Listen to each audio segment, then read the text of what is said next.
მოგესალმებით მეგობრებო, როგორც იცით, გამოვიდა კაპიტანი მარველის ფილმი, რომლის განხილვა უკვე დევს არხზე.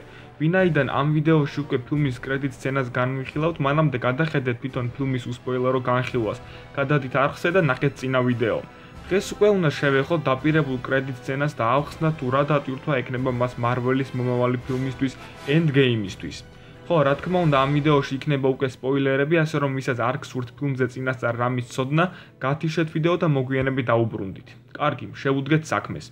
კაპიტანი მარველის ფილმში ვნახეთ, რომ ნიკ ფიურიმ თავად ჩააბარა პეიჯერი კეროლს, თუმცა უკვე ფილმის ბოლოს დენვერსმა მას დაუბრუნა პეიჯერი და უთხრა, რომ მან მოწყობილობა განაახლა, რისი დახმარებითაც ნიკს შეტყობინების გაგზავნა უკვე სხვადასხვა galaktikებში შეიძლებოდა. კეროლმა მას უთხრა, რომ პეიჯერით გამოეძახებინა მხოლოდ იმ შემთხვევაში, როდესაც ეს აუცილებელი და უკანასკნელი გზა იქნებოდა. ჩვენ ვნახეთ, რომ უსასრულობის ომის კრედიტ სცენაში ფიურიმ გამოიყენა პეიჯერი, რითიც უკანასკნელი ქმედება შეასრულა და დასახმარებლად კეროლ დენვერსს უხმო. კაპიტანი მარველის სოლო ფილმის ნახვის შემდეგ ფანებს გაუჩნდათ კითხვა თუ რატომ არ უგზავნიდა ფიური კეროლს შეტყობინებას უსასრულობის ომის კატასტროფამდე, მაგალითად ჩიტაურების არმიის შემოსევის ან თუნდაც ალტრონის ბოგინის დროს. ამაზე მარველის დირექტორმა კევინ ფაიგიმ გასულ დღეს ინტერვიუში ისაუბრა. მან თქვა, რომ პეიჯერი მხოლოდ ისეთი შემთხვევებისთვის იყო საჭირო, როდესაც დედამიწა საკუთარი ძალებით ვერ შეძლებდა მტრის მოგერიებას. საკუთარ ძალებში კი უშუალოდ დედამიწის მცველები, შურისმაძიებლები იგულისხმებიან. გარდა ამისა, დაამატა, რომ შესაძლოა ნიკ ფიურის ამ დროის მანძილზე გაგზავნილიც ჰქონდა რამდენჯერმე შეტყობინება კეროლისთვის.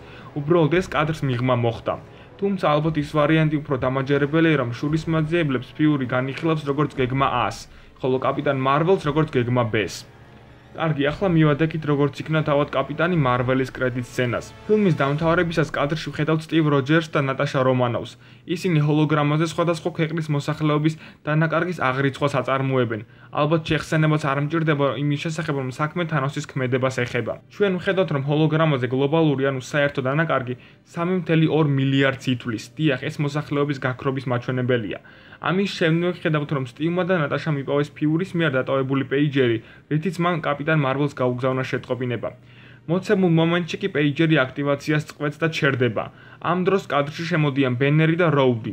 სტივი ამბობს, რომ გადატვირთონ მოწყობილობა და სიგნალი თავიდან გაგზავნონ, რათა გაიგონ თუ ვინ დგას ამ ყველაფრის ბოლოს. უკან მოტრიალებულ ნატაშაც კი ხვდება კეროლ დენვერსი, რომელიც კითხულობს, სად არის ფიური. როგორც ჩანს, მან მიიღო ნიკის შეტყობინება და ჩამოვიდა დედამიწაზე. სწორედ ამიტომ შეწყვიტა პეიჯერმა აქტივაცია, როდესაც სამიზნე უკვე დანიშნულების ადგილზე მივიდა. კარგი, ამით ვფიქრობ, ერთი შეკითხვას პასუხი გაეცა. ყველას ძალიან აინტერესებდა თუ როგორ შეხვდებოდა კეროლი შურისმაძიებლებს. ჩვენ ისიც კი გვეგონა, რომ შეტყობინების მიღების შემდეგ დედამიწისკენ მიმავალი დენვერსი გადააწყდებოდა სტარკის და ნებულას ხომალდს, რომლებსაც დედამიწაზე დააბრუნებდა, მაგრამ არა. როგორც ჩანს, Endgame-ის ფილმის პირველ წუთებში კეროლი უკვე შეხვდება შურისმაძიებლებს და მათ მოუწევთ აუხსნან, თუ სად არის ფიური და საერთოდ რა მოუვიდა პოპულაციის ნახევარს.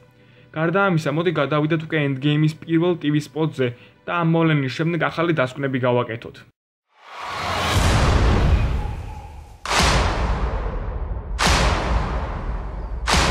Some people move on, but not us.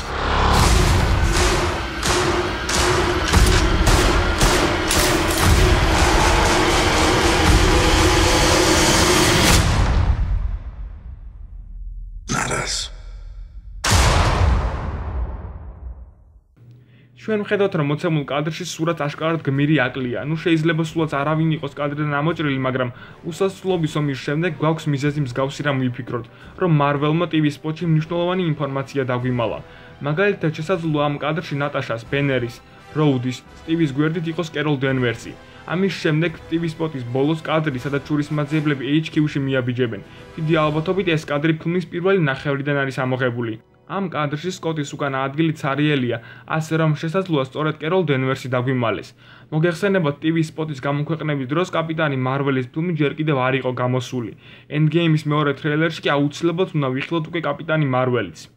კარგი, ახლა გადავიდეთ უკვე მეორე კრედიტ სცენაზე. რაც შეეხება პოსტ კრედიტ სცენას, ხედავთ ნიკ ფიურის სერიალ სამუშაო მაგიდას, რომელზეც მოულოდნელად ხდება კეროლ დენვერსის ჰიპერგალაქტიკური კატა გუსი. კატა, რომელსაც საკმაოდ მნიშვნელოვანი როლი აქვს ფილმში, რომელიც ერთი შეხედვით უბრალოდ კატაა, მაგრამ ნახეთ, რომ ფილმში მას ადამიანების ჭამაც კი შეუძლია. გარდა ამისა, გუსიმ გადაყლაპა სამყაროს ერთ-ერთი უძლიერესი იარაღი ტესერაქტი და მასში მოქცეული ქვა.